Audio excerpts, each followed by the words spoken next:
Hey guys, welcome back for another video. We got a fun one prepared today. What we're going to be doing is we'll be looking at our 3 NFL Thanksgiving Day games we have coming up for Week 13 of the 2024 NFL football season. Happy Thanksgiving Day to everyone. We're going to have family, food, and we have 3 NFL games to watch, and it's 3 pretty good games this season. Make sure you hit that like button. Make sure you subscribe. If you have any comments about these games or any of the other ones, please drop them below and I will respond. It is Thanksgiving Day. We have 3 games here for everyone to be able to gather around, watch these football games. We're going to completely break down the matchups and try to predict the outcome. Who's going to win, who's going to lose, what the final score will be. We'll touch on the money lines, the spreads, the over-unders, and the keys to the game, what each team needs to do in order to get a win. If you're an NFL fan, if you're a college football fan, if you're a football fan, a sports fan, make sure to hit that like button. Make sure to subscribe to the channel so you can follow along with us. So let's go ahead and get started running through these games because I know you got other things to do today. Kicking things off on CBS at 12:30 p.m. today. We have the 4-7 Chicago Bears versus the 10-1 Detroit Lions. The Detroit Lions probably the hottest team in the NFL right now. They are cruising. They are curb stomping teams, blowing people out. The number 1 offense in the nation right now. The Lions have a 76.2% chance to win this game. They are 10-point favorites. The over-under here is 48.5. Lions heavy favorites here. Chicago Bears. Chicago, since the Hail Mary loss, they've just completely fallen off the rails. They can't get things right. They're firing coaches. They have a lot of issues going on. The offense is playing a little more consistent the last 2 weeks, but they need to be more consistent pushing the ball down the field. Once you get to the red zone, punching it into the end zone. You got to get touchdowns. You have to get passing touchdowns. That's been their primary weakness. Caleb Williams, the offensive line finally gave you some time this past week. You had a pretty decent game, but you still hold the ball a little too long, especially in overtime. The key to the game for the Bears, Caleb Williams, get rid of the ball. Don't be holding it for 7-8 seconds. Throw it away. If it's not there, if the defense isn't giving it to you, you have another play. There's always another down. There's no reason on first down to get sacked for -15, -20 yards, running around in circles. It's fine. He's a young player. He's a rookie, but that's stuff that you have to learn. What I'm going to say is the key for the Bears to win this game is just smart quarterback play and that offensive line. The offensive line has to continue to hold up. There's been games where the offensive line has just been getting torched nonstop. He's been getting sacked. He's been getting pressured. He's trying to make magical plays. It's not going to happen when you're getting sacked in under 2 seconds. So that's the key for the Bears to win. Right now, Chicago, they're averaging 20.1 points a game, throwing for 187.1, running for 111.8. They're giving up 19.7 points a game. Chicago has a pretty good defense, especially since they've been on the field a lot. There's been a lot of turnovers. They've been unable to get first downs. They're still continuing to hold up. Defense does travel on the road. As long as you have a top 10 defense, you always have a puncher shot to win these games. Caleb Williams is closing in on 2,400 yards, 11 touchdowns, 5 picks. They have more Allen, Odunze. They don't have a bad wide receiver core. It's actually pretty decent. They just need time to find the targets down the field, and they lead Caleb Williams to make those plays, not holding the ball too long and taking unnecessary sacks. And you can tell the offensive line gets pissed off sometimes when he gets sacked because you can see it in their body language. They can only hold the D-line at bay for so long, and Detroit's going to be coming. They're going to be bringing pressure. They have a very, very good defense. Right now, obviously, Detroit, like I said, the hottest team in the NFL. Goff is back to 2023 form. He's closing in on 2,800 yards, 20 touchdowns, 9 picks. They're averaging 32.7 points a game. That's the number 1 defense in the NFL. They're throwing for 243.5. They're running for 150.8. They're only giving up 16.6 points a game. Crazy numbers. Without Hutchinson, they're still continuing to dominate the defensive line. They give up 94.9 on the ground. Chicago wants to establish the run game with their offensive line because the run game is going to open up that play action. It will help and complement the passing game. It's going to be hard to do so versus Detroit. So that's the key to this game to me, is just getting continued added pressure on Caleb Williams. If you get pressure on him, if you're able to get to the quarterback consistently nonstop the whole game, get quarterback hurries, sacks, tackles for a loss, that's just going to keep giving you even more possessions to your offense. Detroit has the best offense in the NFL. It's a well-oiled machine. They can beat you throwing the ball, running the ball. They can beat you with their defense. We know they can score points. That's a given. I'm going to say the key to them is consistent pressure on Caleb Williams because that's just going to help the defense. It's going to help the offense. Right now, obviously, Goff closing on 2,800 yards. They have Gibbs. They have Montgomery. They have St. Brown. They have so many weapons at every position. Quarterback, running back, wide receiver, tight end.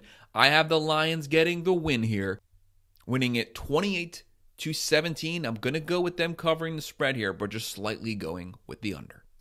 And then on 4:30 p.m. on Fox, we have the 2-9 New York Giants. This is a rivalry game here, but it's not the game that we've had in past years.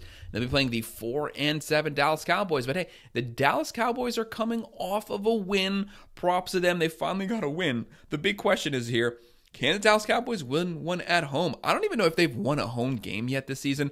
Their strength used to be it was so hard to beat Dallas in Jerry World, but this is not the Dallas Cowboys team of the last few years.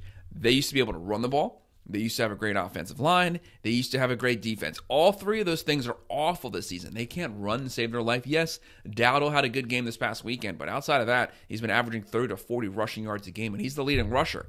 They can't hold anything at the line of scrimmage, and their defense, second worst statistical defense in the NFL. Second worst. They went from top 3 last year, second worst in the NFL. But hey, they have some momentum. They just won one. Can they get back-to-back wins here? Right now, they have a 52.6% chance to win this game. They are 3.5-point favorites. Right now, the Giants have a quarterback carousal going on. Daniel Jones, Tommy DeVito's hurt, Locke. So who's going to be getting the nod at the starting position? It's probably not going to be Tommy DeVito. You're probably looking at Drew as the starting quarterback. Right now, they're averaging 14.8, throwing for 187.9. Really struggling to consistently move that ball and get first downs. They're running for 115.9. Their defense is solid, giving up 22.9 a game. That's not bad. They have one of the worst offenses in the NFL, so you know that defense is on the field for probably 35 to 40 minutes every single game, and they're still, holding teams to 22 points a game. Thankfully for them, the Cowboys do not have a good offense, so they're not going to necessarily be tested on the defensive side. And then at running back, they have Tracy Jr. They have Neighbors. Neighbors is a legitimate wide receiver number 1. He just needs someone who can consistently feed in the ball so that he can showcase his skills. For the Cowboys, they're averaging 20.1 points a game, throwing for 240.6, running for 82.5. I think that's the second or third worst rushing team in the NFL. Dallas, you need to run the ball. The key to the Cowboys is establishing some sort of running game at the line of scrimmage. We know they have CeeDee Lamb. CeeDee Lamb is obviously a legitimate wide receiver number 1, but he can't carry this team on his shoulders. Someone else has to step up. What helps the quarterback the best is a running game. As I already mentioned, a running game is going to open up that play action there. You're going to be able to find CeeDee Lamb. CeeDee Lamb is going to get his yardage this game, but we got to start at the running game. Dowdle, they won last week. I think he had 86 yards rushing. That's the most he's had the whole season by a long shot because he's been running pretty bad.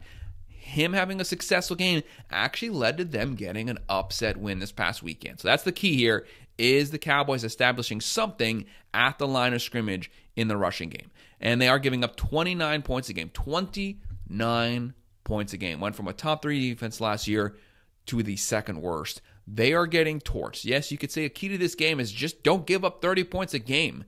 That's a given. I don't think the Giants, that would be over twice what they average in the regular game. So I don't think it's going to be so much of a key for the defense to hold up because the Giants aren't going to test you point-wise. But yes, can that defense at least get some turnovers here? Give the offense 1 or 2 extra possessions, and that's just going to help. If that run game is successful, you're going to continue to wear down the Giants defense. That's where the Giants defense gives up their points, is they're just on the field way too long. So who do I have winning this game? I'm going to go with the Cowboys getting back-to-back wins, finally pulling off the W at home. They win this one 23-16. They cover the spread, and we're going to go with the over. And this next one's a really fun matchup. On NBC at 8:20 p.m., the 5-6 Miami Dolphins running a 3-game winning streak. Can they get it to 4? Can they get back to 500? Right now they're 5-6. They'll be playing the 8-3 Green Bay Packers. The Green Bay Packers, a very balanced team. They are one of the top 7 highest scoring teams. They can throw the ball, they can run the ball, and they also have a solid defense. And they're at home, and it's going to be cold. I think it's going to be sub 30, potentially sub 20 degrees here. We know Tua, they don't play very well in the cold atmospheres right now. They're 0-7 under McDaniels in under 30-degree weather. That doesn't bode well, but hey, All things have to end at some point. The Dolphins are riding hot right now, but right now the Packers have a 66.3% chance to win this game. 3.5-point favorites. The over in here is 46.5 for Miami. They're 5-6. Do not underestimate them or judge them due to that record. They had 3 to 4 games when they didn't have Tua. Since Tua's been back, this is the highest scoring team in the last 4 games. They're averaging 29.5 points a game in the last 4 games. And what's changed? Tua's back and the offense is clicking. But overall, the whole season, they're averaging 19.5. Tua's closing in on 1,800 yards, 13 touchdowns, 4 picks. They're throwing for 207.1. Running for 116.8, giving up 21.5 points a game. They do have a top 5 rush defense in the NFL. A lot of people might not know that. They're giving up 106.9 yards on the ground. That doesn't seem like a great number, but that's actually top 5 in the NFL right now. We know Green Bay wants to establish a running game. They're a very balanced offense. If Miami makes it hard to run, you want to run in the cold weather. You don't want to come out here trying to throw for 400 yards. Yes, you can do that, but throwing a football like that is like throwing a brick at someone. So maybe they'll be able to shut down the run game, force the Packers into throwing the ball. Jordan Love has had some games where he's had a lot of turnovers this season. He's had some clean games when he looks great, but if he's forced to throw, 35, 40 times a game, he might throw 1 or 2 picks, which is going to give the Dolphins offense some extra possessions. Right now, to me, the key for the Dolphins, establish the run game. I know Tua, take the ball out of his hand, take the pressure out of his hand. He has Waddle, Hill, Berrios, Beckham, Mostert, Achane, one of the best offensive rosters in the NFL. I'm going to say running the ball on the Packers could potentially make the difference here because that's going to help Tua. I could see Tua having a 3-interception game here. It's going to be cold. The guys aren't used to playing in the cold. Yes, some of them might be, but overall in their NFL careers, not so much. You want to find Hill. You want to keep Waddle going. Waddle had a great game this past weekend. You have Beckham. Beckham knows how to play the cold, but Beckham's like 55 years old, so we need Hill. We need Waddle to step up. It's all going to start at the line of scrimmage with Mostert, Achane, establishing the run consistently, getting a big yardage. They're going to try to bring in those safeties, bring in those linebackers, and stack that line. You don't stack the line versus Hill and Waddle, they will be able to pick you apart. Even if Tua throws bad passes, those guys will be able to bring them down. Right now for the Packers, Love, he's closing in on 2,300 yards, 18 touchdowns, 11 picks. The Packers are averaging 26.2 a game, throwing for 230.7, running for 151.6. Like I said, a very balanced offense, and they're giving up 20.3 points a game. That's a top 10 defense. Packers, very good. Sometimes they have turnover problems. Sometimes they're plagued by those turnovers. It's a very cold game. Yes, they're used to playing like that, but what if they just have a bad game here? They are the favorite. They are pretty decent-sized favorites by the fan vote at 66.3% chance to win this game. They have Josh Jacobs. He's just a couple yards shy of 1,000. They have Reed. Very, very good team. They're at home. They have momentum as well. The key for the Packers, to me, is getting consistent pressure on Tua. Being able to find those holes on the offensive line, hit him and hit him often. Now, when I say hit him, I don't mean give the guy a concussion. He might even do that on his own, trying to tackle people and making stupid plays. But just try to get pressure on. Try to touch him. Try to get your hands on him every single play. Force him into mistakes. Force him into forcing the ball. Tua has been known to do that sometime, and when he does, he has bad games, and it's going to be cold. It's going to be hard to feel those fingers. Try to get pressure on him. Try to touch him every now and then. Get some tackles for a loss. Get some quarterback hurries.